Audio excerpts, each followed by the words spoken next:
오늘은 우리 예루살렘으로 돌아가는 신앙이라고 하는 말씀으로 함께 은혜를 나누기를 원합니다. 오늘 우리 이번 한 주간 외울 말씀인데요. 누가복음 24장 32절 말씀 다시 한번 우리 믿음으로 함께 읽도록 하겠습니다. 함께 읽겠습니다.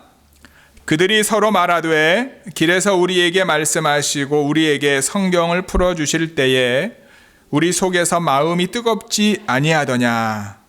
They asked each other, were not our hearts burning within us while he talked with us on the road and opened the scriptures to us. 아멘. 예수님을 따르던 사람들 중에 글로바라고 하는 사람이 있습니다. 그는 예수님께 살아계셨을 때 예수님 곁에 같이 다녔습니다. 예수님께서 나사렛 출신인 것도 알고 있었습니다. 하나님과 모든 백성 앞에서 예수님이 행하셨던 일과 예수님께서 선포하셨던 하나님 나라에 대한 말씀도 그는 듣고 알고 있었습니다. 그가 알고 있었던 예수님은요, 하나님께서 보낸 능력 있는 선지자였습니다. 뿐만 아니라 많은 이스라엘 백성들이 예수님을 이스라엘을 구원할 사람으로 바랬지만 대제사장들과 관리들이 그를 사형 판결에 넘겨주어 십자가에 못 박았다는 사실을 그는 또한 알고 있었습니다. 글로바는요, 예수님의 죽음에 대한 사실뿐만 아니라 안식 후 첫날 예수님의 무덤에 갔던 여인들이 경험하고 이야기했던 것도 들었던 사람입니다. 그녀들이 천사를 만났고 예수님이 살아나셨다, 이 이야기를 들었던 사람이 누구였습니까? 글로바라고 하는 사람이었습니다. 그리고 그는 예수님의 제자 두 사람이 여인들의 이야기를 듣고, 우리가 알고 있는 것처럼 베드로와 요한이죠, 예수님의 무덤에 가보았지만 예수님의 시체를 보지 못한 이야기 또한 그 글로바는 듣고 알고 있었습니다. 어찌 보면은요, 비록 그가 직접 부활하신 예수님을 보지 못했지만 주변의 많은 증인들의 증언으로 그는 부활하신 예수님을 증거하는 삶을 살 수 있는 조건을 가지고 있었다고 볼 수 있습니다. 예수님의 부활의 능력을 경험할 수 있는 조건을 가지고 있었다고 볼 수도 있지요. 왜냐하면 부활의 증인을 만났기 때문에.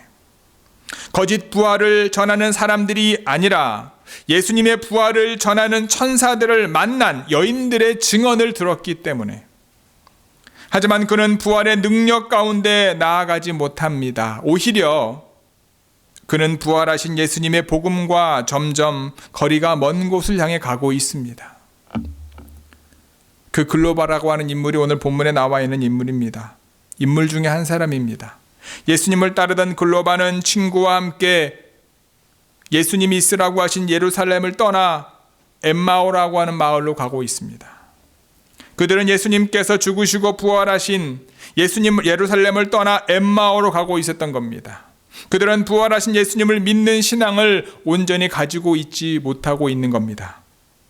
그들이 눈으로 보고 섬겼던 예수님께서 십자가에 죽으시고 십자가에 죽으신 예수님께서 묻히신 무덤을 바라보는 신앙. 분명 예수님께서 자신의 고난과 부활의 말씀을 여러 차례 하셨음에도 불구하고 예수님의 죽은 몸을 찾는 신앙. 그리고 예수님께서 살아나셨다라고 하는 여인들의 소식을 듣고도 믿지 않는 불신앙이 부활하신 예수님을 믿는 신앙으로 바뀌지 않으면 예수님께서 계신, 예수님께 살아계신, 예수님께서 맡기신 예루살렘과 멀어질 수밖에 없다라는 거예요. 현대를 살아가는 우리에게도 동일하게 적용될 것 같습니다. 부활하신 예수님을 믿고 우리 모두 부활의 첫 열매가 되신 예수님을 믿고 부활의 소망을 가지고 예수님께서 걸어가신 길, 예수님께서 우리에게 맡겨주신 그 길을 가지 않는다면 우리도 예수님과 점점 멀어질 수밖에 없습니다. 무덤은요, 마지막 장소가 아닙니다. 모든 사람들이 생각하고 믿는 죽음의 능력이 가득한 무덤이 예수님에게서는 부활의 장소였습니다. 부활의 입구였습니다. 부활을 위해서 꼭 거쳐야 했던 것이 바로 무덤이었습니다. 예수님께서는 죽음 가득한 무덤이 부활의 입구임을 가르치시고 자신의 부활을 통하여 세상에 줄 수 없는 참된 평강과 기쁨을 회복시키시기를 원하시는 겁니다.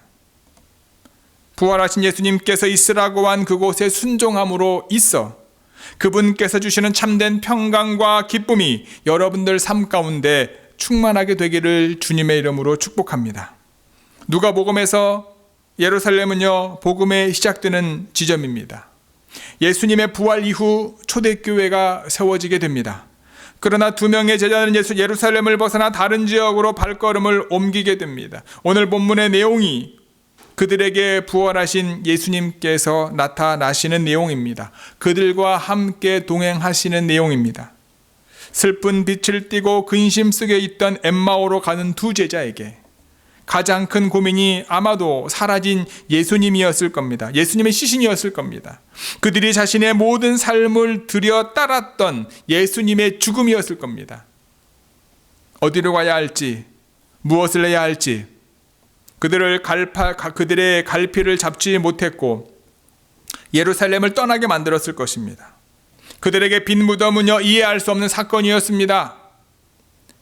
대부분의 그리스도인도 때때로 길을 잃고 방황하며 실망하고 힘든 일들 속에 좌절하기도 합니다. 그래서 믿음의 중심인 예수님께서 허락하신 예루살렘을 벗어나 다른 길로 향하게 됩니다. 여러 가지 불만과 그리고 두려움을 말할 수도 있겠지만 그 이유는 그들의 마음이 빈 무덤이 되었기 때문입니다. 그렇다면 어떻게 예수님께서 우리 각자에게 허락하신 예루살렘으로 돌아갈 수 있을까요? 하나님의 말씀을 듣고 하나님의 말씀을 믿어야 합니다. 예수님께서 부활하신 장소를 떠나 그 장소와 멀어지고 있는 두 제자에게, 길을 잃고 헤매는 제자들에게 예수님께서 찾아오셔서 말씀하십니다. 우리 25절부터 27절까지 함께 읽겠습니다. 시작.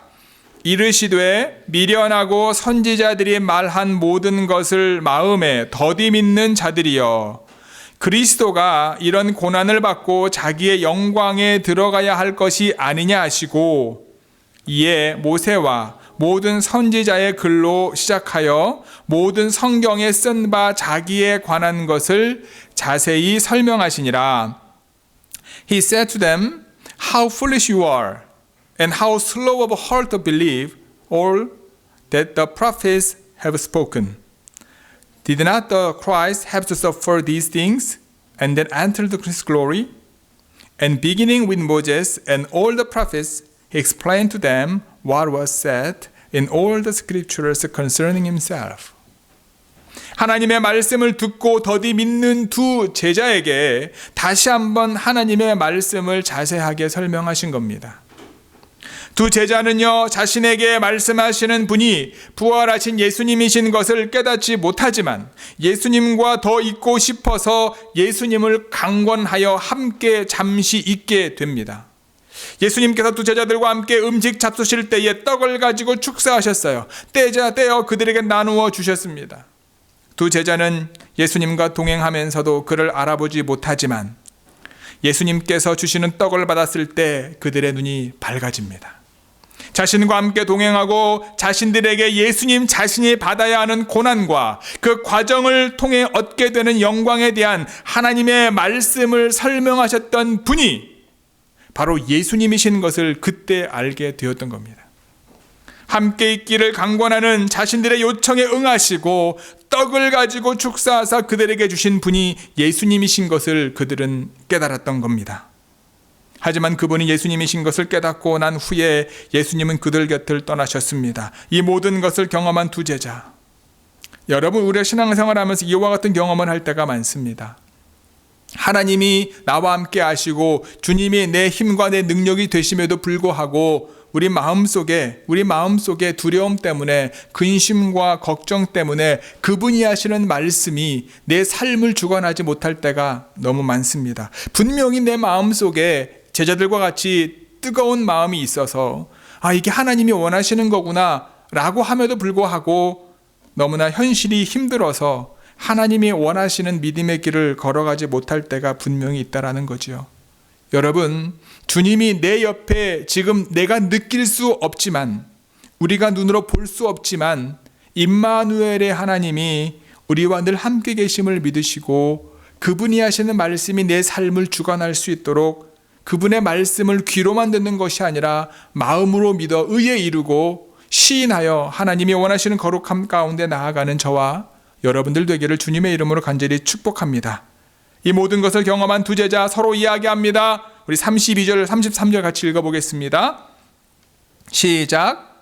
그들이 서로 말하되 길에서 우리에게 말씀하시고 우리에게 성경을 풀어주실 때에 우리 속에서 마음이 뜨겁지 아니하더냐. 곧 그때로 일어나 예루살렘에 돌아가 보니 11제자 및 그들과 함께한 자들이 모여 있어. They asked each other, were not our hearts burning within us while he talked with us on the road and opened the scriptures to us? They got up and returned at once to Jerusalem. There they found the 11 and those with them assembled together. 자, 그들은요, 예수님께서 하나님의 말씀을 풀어주실 때 자신들의 마음이 뜨거워졌음을 공유합니다. 무슨 얘기냐면 여러분 신앙생활 하면서요, 하나님의 말씀을 읽고 하나님의 말씀을 듣거나 믿음의 신앙생활 할 때 하나님이 내 마음 가운데 함께 하시는 순간에 어떤 마음이 뜨거워짐의 경험이 우리 가운데 있는 것이 당연하다라는 거예요. 근데 그를 이 두 제자는요, 잠시 무시한 거예요. 잠시 잊어버린 거죠. 근데 그 주님을 예수님인 걸 알고 난 이후에 그 기억을 떠올린 거죠. 이럴 때가 많습니다, 여러분. 지금은 당장 힘들고 어렵고 내가 제대로 가는지 모르지만요, 결국 하나님의 은혜를 깨닫고 난 다음에 과거의 어느 한 시점이 그 어려운 과정이 하나님이 나를 하나님께로 인도하는 과정이었음을 고백할 수 있는 경우가 무지 많거든요. 그들이 예루살렘을 떠나 엠마오로 가게 만들었던 두려움이 부활하신 예수님을 통해 사라지게 된 거죠. 그래서 그들은 용기를 가지고 다시 발길을 돌려 그들이 도망 나왔던 예루살렘으로 돌아갑니다. 원래 그들은 그곳에 있어야 됐죠. 비록 제자들처럼 거기에 있는 사람들처럼 두려워서 무서워서 문을 걸어 잠글지언정 주님이 있으라고 한 곳에 있는 게 맞는 거지만 도망갔던 그들이 다시 예루살렘으로 돌아가게 되었다라는 겁니다. 우리는 늘 우리가 살아가는 인생 속에서 어느 방향으로 가고 있는지 점검해야 합니다. 방향을 자주 점검하지 않으면 우리는 모르는 사이에 예수님과 멀어지게 됩니다. 예수님께서 있으라고 한 곳과 멀어지게 됩니다. 오늘 본문에서 예루살렘은 두 제자에게 분명한 장소로 이야기되고 있어요. 다른 곳이 아니라 예루살렘이었습니다. 그렇다고 우리가 현재 예루살렘으로 가야 한다는 이야기는 아닙니다. 당시 예수님께서 제자들에게 있기를 요청하신 장소가 바로 예루살렘이에요. 왜냐하면 예루살렘으로부터 복음이 시작되기 때문에, 예루살렘으로부터 교회의 역사가 시작되기 때문입니다. 그들이 방향을 돌려 돌아갈 장소입니다. 조금 더 면밀히 이야기하면 예수님께서 떠나지 말라고 하신 바로 그곳이 예루살렘이기 때문에 그곳으로 돌아가야 되는 거예요. 이것이 하나님께서 예수님을 통해 이루시기를 원하셨던 복음의 시작입니다. 저와 여러분에게 예루살렘은 어디입니까? 저와 여러분에게 예수님께서 있으라고 하는 곳이 어디입니까? 저와 여러분을 통해 예수님의 복음, 부활한 주님의 복음이 증거되어야 하는 곳은 어디입니까? 아마도 지금 예수님께서 머물라고 하는 곳이 각 가정일 것일 줄 저는 믿습니다. 우리가 속해 있는 각 가정이 바로 오늘 본문에서 말하고 있는 예루살렘이지 않을까? 우리가 살고 있는 이 지역 또한 바로 예루살렘일 거라 생각합니다. 예수 그리스도의 복음이 선포되고 부활하신 예수님의 능력이 드러나야 하는 곳이 바로 우리가 살고 있는 이 지역이다라는 거예요. 부활하신 예수님의 능력이 드러나야 하는 곳이 바로 이곳이다라는 거예요. 예수님께서 우리에게, 저와 여러분에게 있으라고 하신 곳을 통해 바로 예수님의 복음이 선포되고 부활의 능력이, 복음의 능력이 드러나게 되기를 주님의 이름으로 축복합니다. 부활하신 예수님의 복음의 능력이 여러분들의 각 가정과 좋은 교회, 여러분들의 모든 삶의 자리 가운데 일어나게 되기를 다시 한번 주님의 이름으로 축복합니다. 우리 함께 34절 35절 함께 읽겠습니다. 말하기를 주께서 과연 살아나시고 시몬에게 보이셨다 하는지라. 두 사람도 길에서 된 일과 예수께서 떡을 떼심으로 자기들에게 알려주신 것을 말하더라. And saying, it is true, the Lord has risen and has appeared to Simon. Then the two told what had happened on the way and how Jesus was recognized by them when he broke the bread. 두 제자가 예루살렘으로 돌아가 보니까 11제자와 그들과 함께한 사람들이 모여 있었어요. 그리고 예수님께서 살아나시고 시몬에게도 보이셨다라고 이야기를 하고 있는 거죠. 거기에 모여 있는 사람들에게 엠마오로 가던 두 제자는 그들이 길에서 경험한 것과 예수님께서 떡을 떼심으로 자기들에게 알려주신 것을 말하게 됩니다. 두 제자는요, 언제 눈이 밝아졌습니까? 예수님이신 줄을 알아보지 못했던 두 제자의 가리어졌던 눈이 언제 밝아집니까? 예수님께 떡을 가지고 축사하시고 떼어 그들에게 줄 때입니다. 그들이 예수님께서 축사하신 떡을 받았을 때입니다. 축복의 말씀과 음식을 함께 나눌 때 제자들은 자신과 함께 했던 분이 부활하신 예수님이신 것을 깨닫게 됩니다. 예수님께서 그들의 눈과 입을 열어주신 겁니다. 주님이 옆에 계셔도 우리는 알 수 없어요. 하나님의 능력이 우리에게 주어져도 우리는 깨닫지 못합니다. 우리 안에 그것이 내 삶에 역사하지 않는 한, 믿음으로 고백하지 않는 한, 무엇인가 가려지거나 무엇인가 내 마음 가운데 많은 것들이 있게 되어지면 주님의 능력과 은혜가 우리 가운데 오지 못하는 거죠. 조금 전까지만 해도 예수님이 보이지 않았고 전혀 알아보지 못했는데 이제 눈이 밝아져 예수님을 보게 된 것입니다. 예수님은 이미 부활하셨고 이미 그들과 함께 계셨지만 그들은 부활과 전혀 상관없이 엠마오로 걸어갔던 거예요. 그러나 그들의 눈이 밝아져 그인 줄 알아보았다는 것은 대단히 중요합니다. 눈이 열리지 않으면 무지 속에 절망과 슬픔을 가지고 살아갈 수밖에 없고 주님이 원하시는 곳으로 가기보다 주님과 멀어질 수밖에 없다라는 거예요. 눈이 밝아져야 부활의 주님을 볼 수 있습니다. 근데 재미있는 거는요, 주님을 알아보자마자 주님이 사라지신 거예요. 무엇을 말하고자 합니까? 무지에 빠져 있으면 무슨 일이 일어난지 알 수 없지만 눈이 열려 주님을 보고 난 다음에는 주님이 지금 그들과 있지 않아도 부활한 주님과 함께 살아갈 수 있는 거잖아요. 요한계시록 3장 20절 같이 읽어볼까요? 시작. 볼지어다 내가 문 밖에 서서 두드리노니 누구든지 내 음성을 듣고 문을 열면 내가 그에게로 들어가 그로 더불어 먹고 그는 나로 더불어 먹으리라. Here I am. I stand at the door and knock. If anyone hear my voice and open the door, I will come in and eat with the person and he with me. 아멘. 이 말씀은요, 요한이 환상 가운데 라오디게아 교회의 사자에게 편지한 내용입니다. 요한을 통해 라오디게아 교회의 믿음이 미지근하여 뜨겁지 아니하고 차지도 아니하다라고 책망을 하셨어요. 라오디게아 교회는 스스로 부자라 여겼지만 부유하며 부족한 것이 없다고 말했지만 실상은 곤고하고 가련하고 가난하고 눈 멀었을 뿐만 아니라 벌거벗었다라고 분명히 말하고 있어요. 그들을 책망하신 이유가 무엇입니까? 그들을 사랑하기 때문이다라는 거예요. 그러면서 뭐라고 말씀하십니까? 네가 열심을 내라 그리고 회개해라. 말씀하신 후에 우리가 방금 들었던 그 말씀이 그 다음에 나와 있는 구절입니다. 우리의 영적인 눈이 하나님의 말씀과 그리스도의 생명력으로 밝아지지 않으면 우리의 믿음은 미지근하게 될 수밖에 없습니다. 우리의 믿음은 좋은 것 같지만 그렇지 않습니다. 오늘도 부활하신 예수님께서 우리에게 말씀하고 있는 거예요. 하나님의 말씀이 가르치는 구원자 메시아가 자신임을 우리에게 말씀하고 있고 자신의 부활에 대해 우리에게 확증하고 있다는 거예요. 예수님께서 오늘 이 시간 주시는 말씀에 우리가 믿음으로 아멘 화답하기를 소원합니다.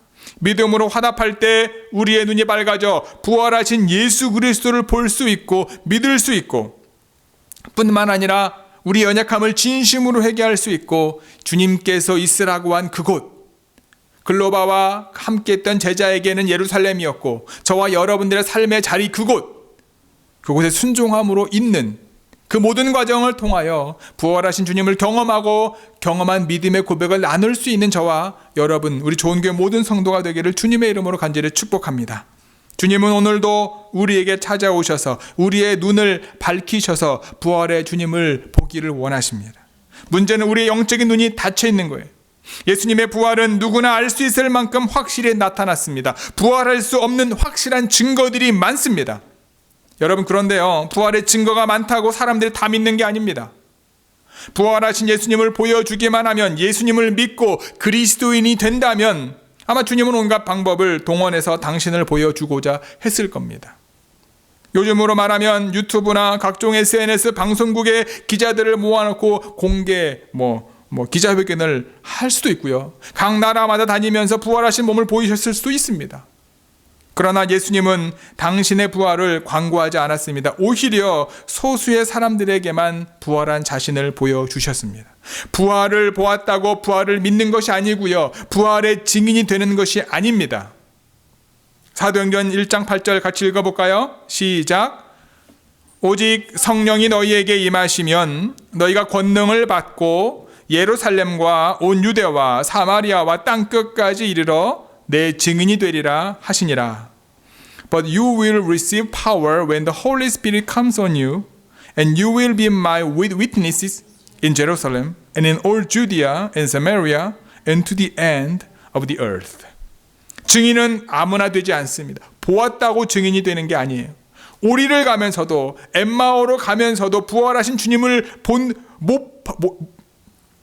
보지 못한 것처럼 우리의 영적인 눈이 떠져야 되는 거죠. 미지근한 신앙으로는 부활하신 예수님과 더불어 먹고 마실 수가 없다라는 거예요. 그것은 성령이 임해야만 된다라는 거예요. 베드로는 예수님의 수제자였고 빈 무덤을 보았고 심지어 부활하신 예수님을 만났음에도 불구하고 그는 어디로 돌아갑니까? 다시 고기를 잡으러 자신의 고향으로 돌아갔습니다. 직접 예수님의 부활을 보고도 그들은 절망해서 일어날 수가 없었습니다. 오늘도 마찬가지입니다. 사람들은 부활의 사실성에 시비를 걸지만 부활의 사실을 입증한다고 예수님을 믿지 않습니다. 예수 그리스도의 부활 사실은요, 성경 안에서 그리고 수많은 증인들과 증거들이 있음에도 안 믿기로 작정한 사람에게는요, 아무 의미가 없는 거예요. 중요한 것은 영적인 눈이 열려야 된다는. 두 제자는 지금 눈이 열려서 부활하신 예수님을 보게 된 겁니다. 이때 그들의 절망이 희망으로 바뀌었습니다. 엠마오로 도망치던 그들은 날이 어두웠고 지친 몸이었지만, 잠자러 들어갔지만 부활한 주님을 보고 난 다음에 바로 그때로 일어나, at once라 나오죠. 그때로 일어나 예루살렘으로 돌아갔다. 부활하신 예수 그리스도를 만난 순간 그들의 눈이 떠져 구약의 예언대로 주님이 다시 살아나신 사실을 이제 믿게 되었고, 그들의 가슴에 흥분이 일어나 절대적 희망을 가지고 그들을 죽일지도 모르는 예루살렘으로 돌아가게 됩니다. 부활의 증인이 된 거죠. 부활하신 예수님을 증거하는 허다한 증인들로 인해 놀라운 부활의 복음이 저와 여러분에게까지 왔습니다. 이제 예수님께서는 당신의 부활을 스스로 알리지 않으시고 우리의 삶을 통해 이웃에게 계속해서 알리기를 원하십니다. 부활의 능력을 경험한 사람들은 부활의 증인이 되어야 합니다. 우리가 사람들에게 부활의 예수님을 잘 설명하고 부활에 대한 자료나 글을 아무리 보여주어도 사람들이 믿는 게 아니에요.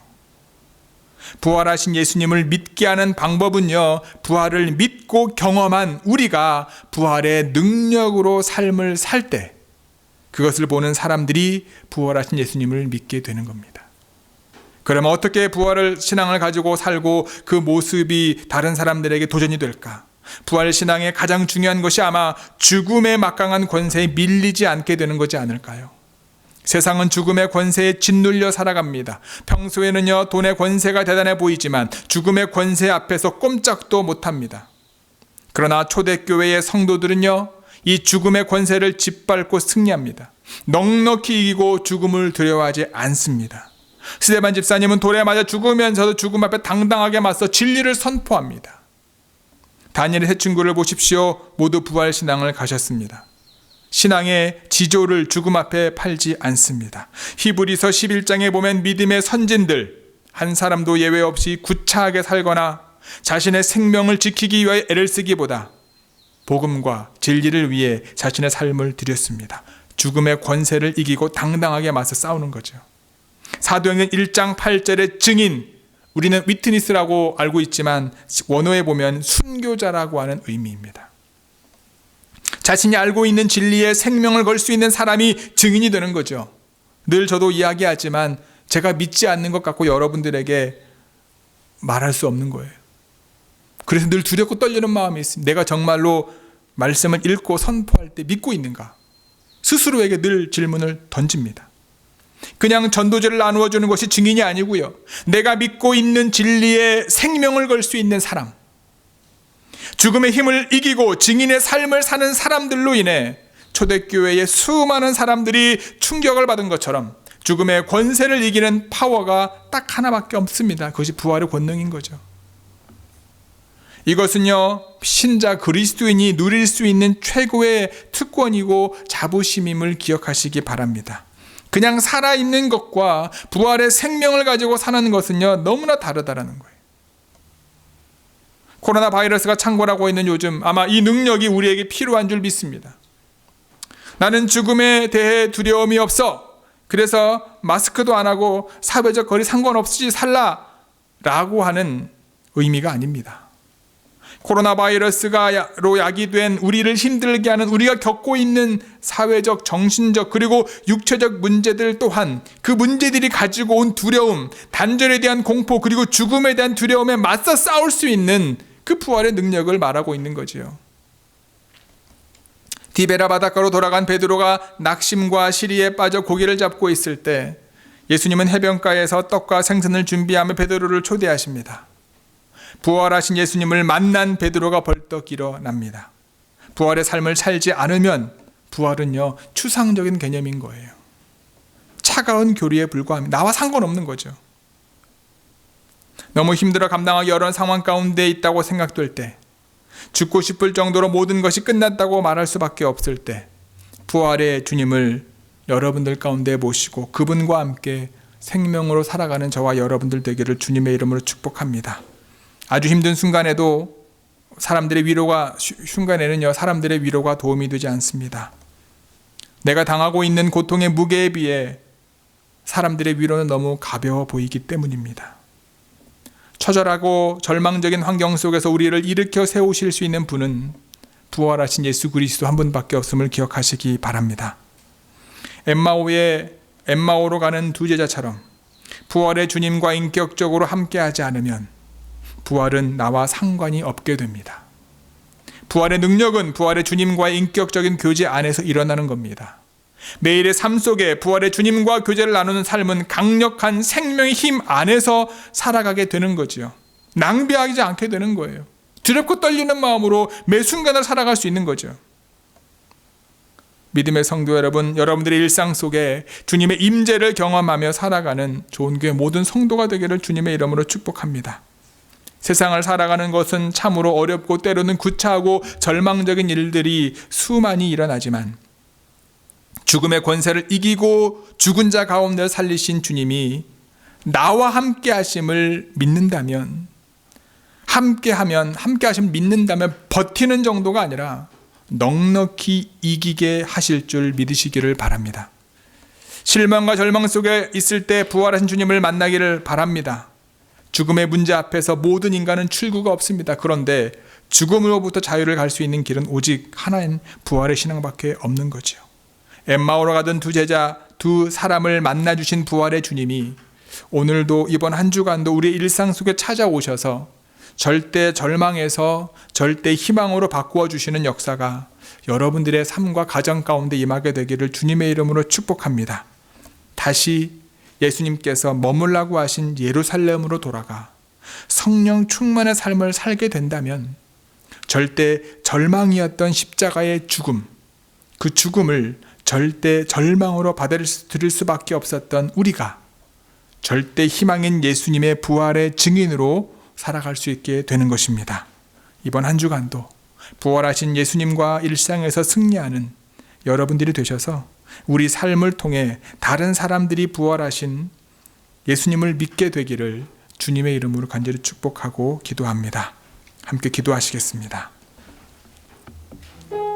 오늘 말씀을 우리 기억하면서 여러분 각자 하나님 앞에 한 1분 정도 기도하는 시간 갖기를 원합니다. 잠시 눈을 감으시고요. 소리를 내셔도 되고요. 아니면 그냥 마음속으로 기도하셔도 좋습니다. 주님, 내가 지금 어느 쪽을 향해 가고 있습니까? 내가 예루살렘으로 돌아가고 있습니까? 예루살렘에 머물러 있습니까? 아니면 엠마오로 가고 있습니까? 내가 예루살렘에 있든 예루살렘으로 돌아가든 엠마오로 가든 나의 상황과 상관없이 주님은 부활하셨고 우리에게 부활의 생명으로 함께하기를 원하심을 믿습니다. 다시 한번 우리의 삶의 방향을 점검하게 하시고 부활하신 주님과 함께 부활의 능력으로 살아가게 하여 주옵소서. 간절히 잠시 기도하는 시간 같습니다. 함께 기도하시겠습니다. 하나님, 우리 안에 다시 한번 부활의 능력과 부활의 은혜를 더하여 주옵소서. 주여, 주여, 함께하여 주옵소서.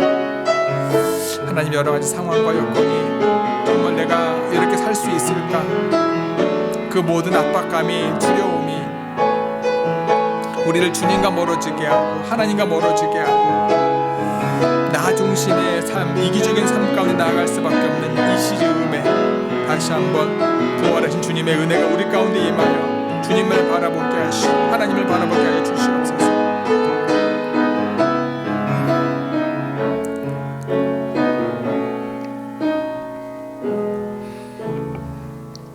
사랑의 아버지 하나님, 우리가 어디에 있든 어느 쪽을 향하시든 예수님의 부활은 변함이 없고 부활하신 주님이 우리와 함께 있는 것도 변함이 없는 줄 압니다. 하지만 우리의 눈이, 영적인 눈이 가리어 부활하신 주님 나와 함께 계시고 나에게 능력과 힘을 주시고 주님의 말씀을, 하나님의 말씀을 증거함에도 말씀하심에도 불구하고 우리가 깨닫지 못할 때가 많음을 고백합니다. 주여, 다시 한번 저희들 가운데 오셔서 우리의 마음의 문을 열어 주님의 말씀을 듣게 하시고 우리의 삶을 주님께 드려 다시 한번 주님이 있으라고 한 그곳에서 부활의 증인으로, 부활하신 예수님의 증인으로 살아가는 저희 모두 되어질 수 있도록 함께하여 주옵소서. 이 모든 말씀 우리 주 예수님의 이름으로 기도드렸사옵나이다. 아멘.